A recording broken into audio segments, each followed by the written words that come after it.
Your dentist has been warning you about sugar since you were 8 years old. But what your dentist tells you and what I see in my clinic every day are two very different conversations. Hi, I'm Kevin Davis. I'm a physician assistant, 30 years in family practice. And today we're going to talk about sugar. Not the version you learned in school, the version I watched quietly destroying my patients' health year after year for the last 30 years. Let me start with what sugar actually does inside your body beyond what it does to your teeth. Every time you eat sugar, especially refined sugar and high fructose corn syrup, your blood sugar rises. Your pancreas responds by releasing insulin to bring it back down. That system works well when it's not overloaded. But when you are spiking your sugar multiple times a day, every day, for many years, something starts to break down. Your cells become less responsive to the insulin the pancreas is producing. They have seen so much of the sugar that it starts ignoring it. This is called insulin resistance, and it's the foundation of type 2 diabetes, metabolic syndrome, fatty liver disease, and cardiovascular disease. It does not happen overnight.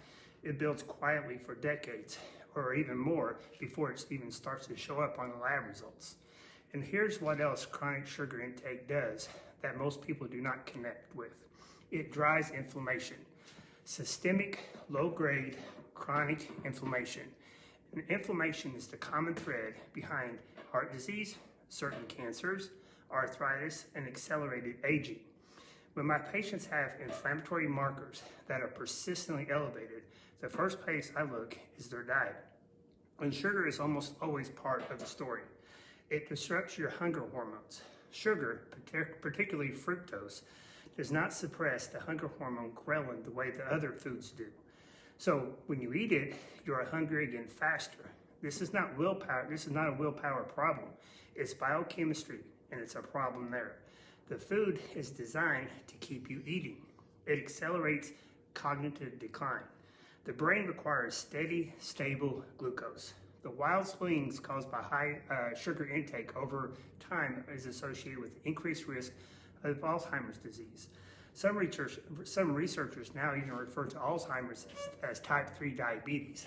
That connection deserves your attention, and it deserves it now, not later on when you start seeing symptoms. It ages your skin and your tissues.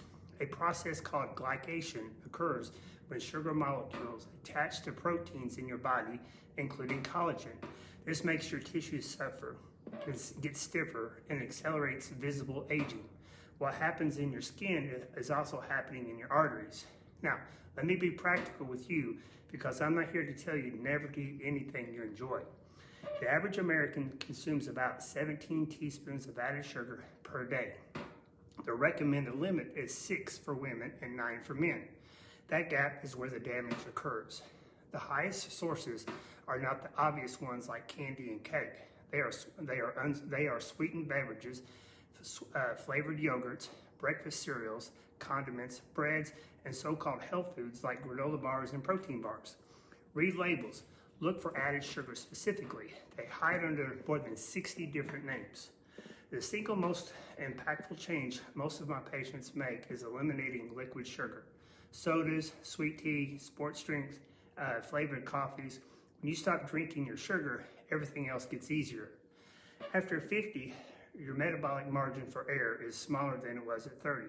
The same habits that felt harmless then are doing measurable damage now.